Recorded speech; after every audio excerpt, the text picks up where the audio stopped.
नमस्कार दोस्तों, जैसा कि आप लोग जान रहे हैं रेलवे ग्रुप डी का वैकेंसी आ चुका है और इसका फॉर्म 23 जनवरी से भरा जाना था, जो 23 फरवरी तक लास्ट डेट है इसका। इसमें एक बहुत बड़ा अपडेट अभी आ गया है। रेलवे द्वारा एक अपडेट जारी किया गया है। ये अपडेट क्या है, इस पर हम चलते हैं। अपडेट है क्वालिफिकेशन से संबंधित। बहुत सारे कैंडिडेट को ये डाउट था, ये डाउट रेलवे ही क्रिएट किए थे।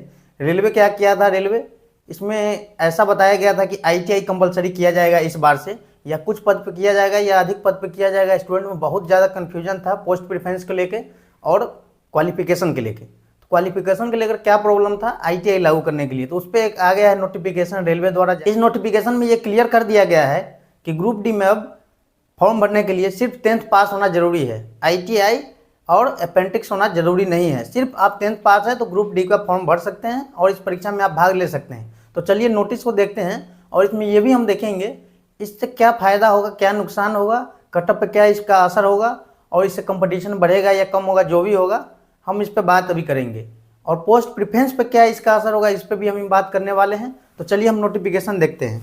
नोटिफिकेशन में लिखा गया है, सबसे पहले है ये the general manager P all zonal railway oblique production unit. मतलब ये किसको किसको भेजा गया है, ये जितना भी जनरल मैनेजर है GM, जो RRB में एक GM होते हैं, और जोनल रेलवे जितना है, उसके अलावा प्रोडक्शन यूनिट जैसे ICF है, जहाँ पे रेल बनती है, कोच बनती है, कोच का व्हील बनता है, जहाँ जहाँ ऐसा प्रोडक्शन यूनिट है, या कोई वर्कशॉप है, हर जगह जैसे RDSO है, RRB के अलावा जितना भी इसका प्रोडक्शन यूनिट है रेलवे का, सभी जगह ये PDF भेजा गया है।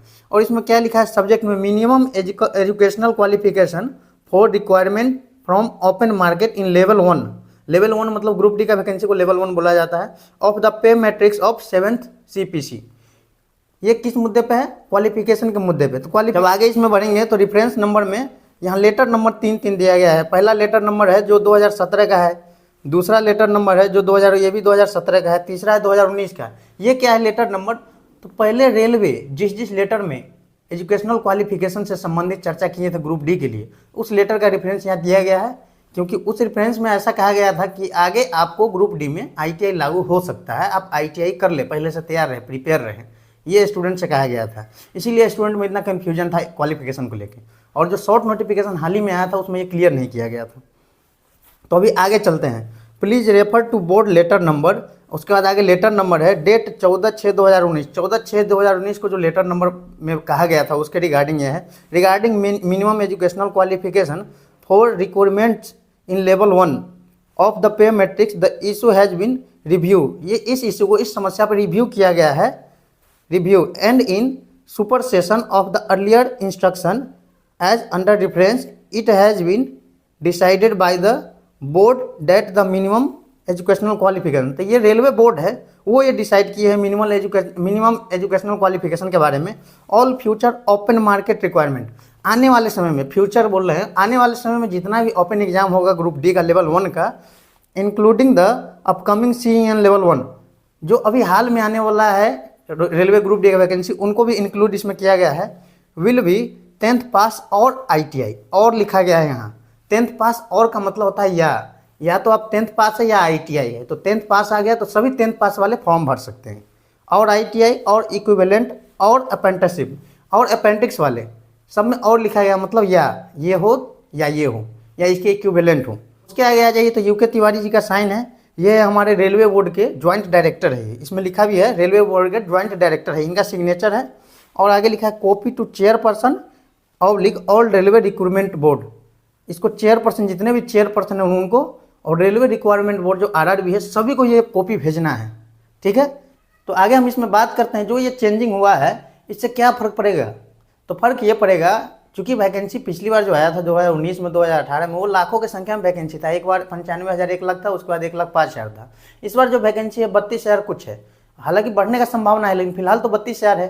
तो इसमें क्या फ़र्क पड़ेगा इस निर्णय से, तो ग्रुप डी में अब सभी लोग जब फॉर्म भरेंगे, पहले क्या था ITI का अनुमानित था, यदि ITI रहते तो कटअप थोड़ा कम हो जाता। अब कटअप कम नहीं होने वाला है, जैसे पिछले साल हुआ था उससे थोड़ा ज़्यादा कटअप का आप अनुमान लीजिए। क्यों, क्योंकि पिछले वर्ष हम कर रहे हैं, मतलब पिछले वैकेंसी में सीट ज़्यादा था तो उतना कटअप आया, जितना भी आया आप देखिएगा। तो इस बार सीट कम है तो थोड़ा सा उससे कटअप ज़्यादा आप अनुमानित रखिए, तो कटअप पे ये फ़र्क पड़ेगा।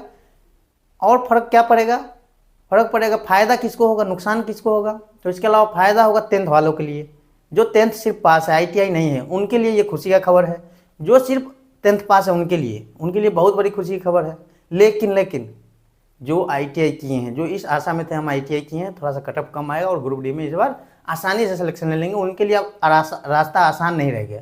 उनको भी अब बराबर मेहनत करना पड़ेगा, क्योंकि कटअप ज़्यादा जाएगा और ITI का इसमें अलग से सीट कोई नहीं दिया गया है, इसलिए ITI के लिए थोड़ा सा नुकसान का है।